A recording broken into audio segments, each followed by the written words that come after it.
Namaku Pak Darto, tukang bakso keliling.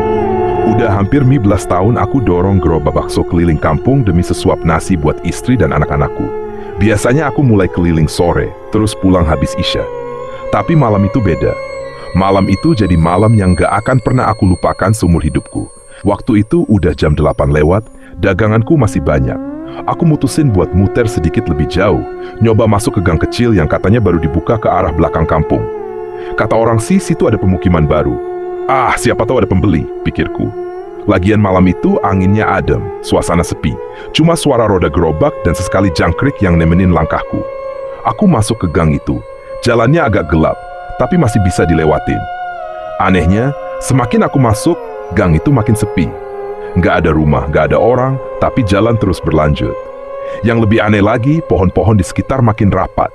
Dari jalan kampung biasa, sekarang jadi kayak jalan setapak di tengah hutan. Aku mulai ragu, tapi pas aku nengok ke belakang, jalan yang tadi aku lewatin, hilang. Serius, gang itu nggak ada. Diganti sama semak belukar dan kabut tipis yang entah dari mana datangnya.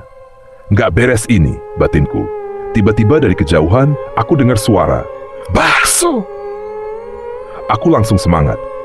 Wah, ada yang mau beli, teriakku. Meskipun suara itu agak aneh kayak bergema. Aku dorong gerobak makin dalam, makin semangat.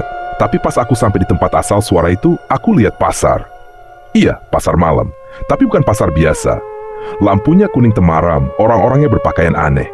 Kayak baju zaman dulu, ada juga yang mukanya ketutup kain putih, ada yang kakinya nggak nyentuh tanah. Aku mulai merinding. Tapi, semua orang di situ senyum padaku. Bakso! Beli bakso, Pak Darto. Suara mereka kompak kayak diatur. Aku langsung sadar. Loh, kok mereka tahu nama gue? Aku gemetar, tapi udah terlanjur dikebutin. Satu-satu dari mereka beli bakso.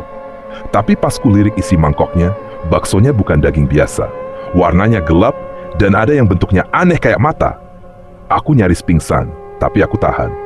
Aku pura-pura tenang, terus nyari cara kabur. Pas aku mutusin buat balik arah, tiba-tiba ada nenek-nenek datang.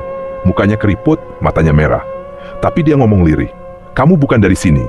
Cepat kabur sebelum kamu jadi bagian dari mereka. Aku langsung dorong gerobak sekuat tenaga, nggak peduli jalan di depan kayak apa. Semua suara berubah jadi jeritan. Pasar itu mendadak gelap. Udara makin dingin, dan aku lari, dan lari. Tiba-tiba, brak! Aku jatuh. Pas aku buka mata, aku udah ada di pinggir jalan, depan masjid kampung. Gerobakku rusak, baksonya tumpah semua. Orang-orang nemuin aku jam 3 pagi, katanya aku hilang sejak malam. Tapi menurutku aku cuma masuk ke gang itu sekitar jam 9. Sampai sekarang aku nggak pernah jualan ke arah gang itu lagi. Dan asal nyatanya, warga bilang, nggak ada gang baru, Pak. Belakang kampung itu cuma kebun kosong. Setelah kejadian itu, aku sering mimpi buruk. Dalam mimpi itu aku berdiri di pasar aneh itu lagi. Orang-orang yang beli bakso manggil-manggil namaku. Wajah mereka makin jelas, tapi bukan wajah manusia. Ada yang matanya hitam semua, ada yang lidahnya panjang banget, ada juga yang cuma kepala tapi bisa terbang. Yang bikin aku paling takut. Di ujung pasar itu, selalu ada nenek-nenek yang sama. Dia cuma diam sambil melototin aku. Tapi pas aku mau lari, dia ngomong, "Kamu sudah pernah masuk, Darto. Suatu saat kamu harus kembali." Setiap aku bangun, badan rasanya pegal semua, kayak habis dorong gerobak semalaman. Istriku sampai bilang, "Mas, kamu jangan dagang dulu deh. Mukamu pucat, terus kamu ngomong sendiri pas tidur." Aku nurut. Aku libur dagang beberapa hari. Tapi, kejadian aneh makin sering. Satu malam, pas aku lagi duduk di teras rumah, tiba-tiba ada suara manggil dari gang kecil dekat rumah. Suara itu halus tapi jelas banget. "Bakso, Pak Darto, bakso!" Padahal itu tengah malam, dan aku sendiri yang biasanya manggil kayak gitu. Aku lirik jam pukul 0 di keras rumpat. Badanku langsung merinding. Aku intip dari balik pintu dan aku lihat gerobak bakso.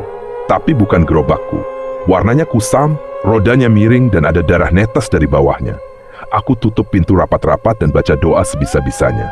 Tapi sejak malam itu suara bakso itu sering muncul tiap malam Jumat Kliwon.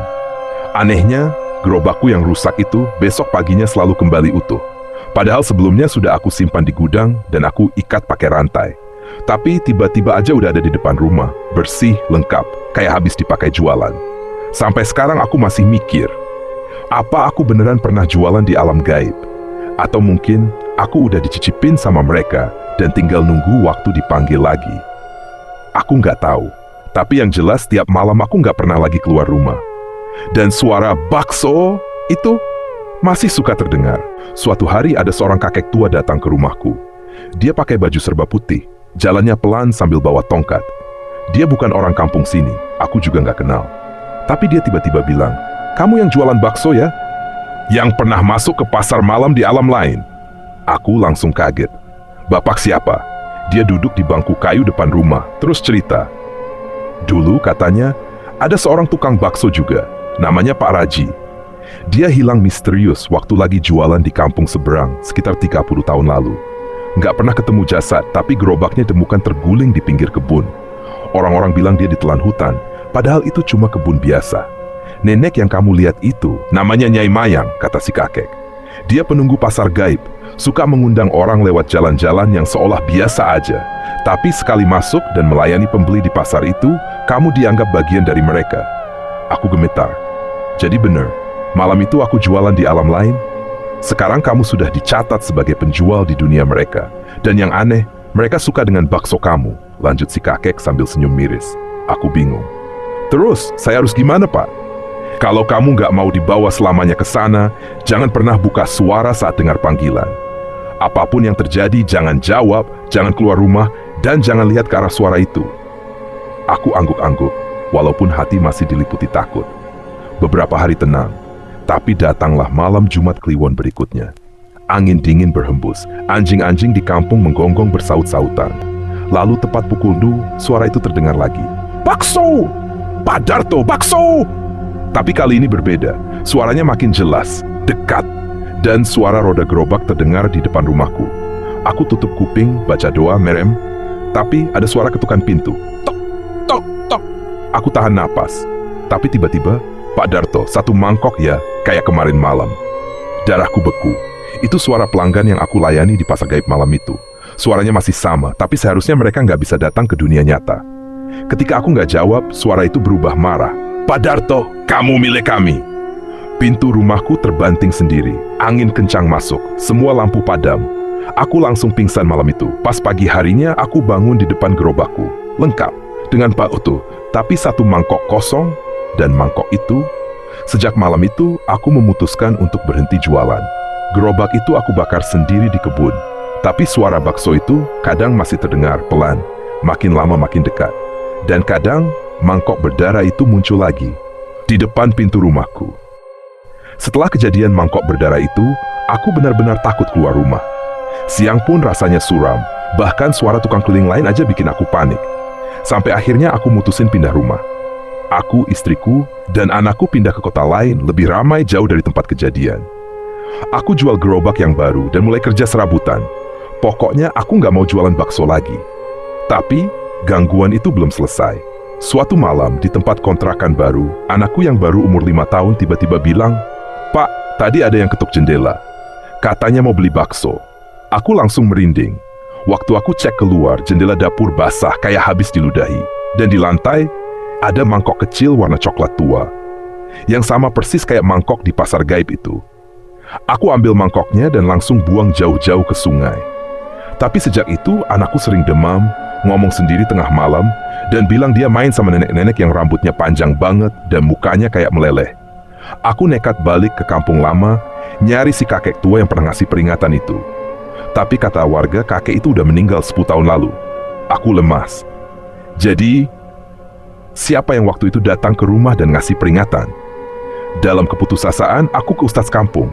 Aku cerita semuanya. Dan kata beliau, "Kamu udah jadi bagian dari perjanjian tak langsung. Waktu kamu jualan dan ngasih bakso di pasar gaib itu, kamu dianggap sepakat untuk terus melayani mereka. Satu-satunya cara memutus ikatan, kamu harus kembali ke pasar itu dan bilang langsung kalau kamu berhenti." Aku bingung. Gimana cara ke sana lagi? Ustaz bantu dengan doa-doa dan bacaan, lalu malam harinya aku tidur di mushola kecil sambil bawa mangkok bakso tua yang pernah aku temukan. Dan benar, aku mimpi lagi. Pasar itu muncul. Aku lihat gerobakku. Orang-orang aneh itu lagi antre. Tapi kali ini aku nggak jualan. Aku berdiri lalu teriak, "Aku berhenti! Aku nggak jualan di sini lagi! Aku bukan bagian kalian!" Tiba-tiba semuanya berhenti. Musik gamelan yang tadinya mendayu langsung hening. Semua mata makhluk-makhluk itu tertuju padaku. Nenek itu muncul lagi, jalan pelan sambil tersenyum.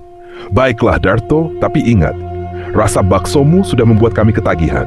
Kalau kau kembali, kami sambut. Kalau tidak, kami cari. Setelah itu, semuanya gelap. Aku terbangun dengan peluh dingin, napas ngos-ngosan. Tapi sejak malam itu, suara bakso nggak pernah terdengar lagi. Anakku sembuh, rumahku tenang. Tapi aku tahu. Dan aku nggak akan pernah lagi jualan bakso.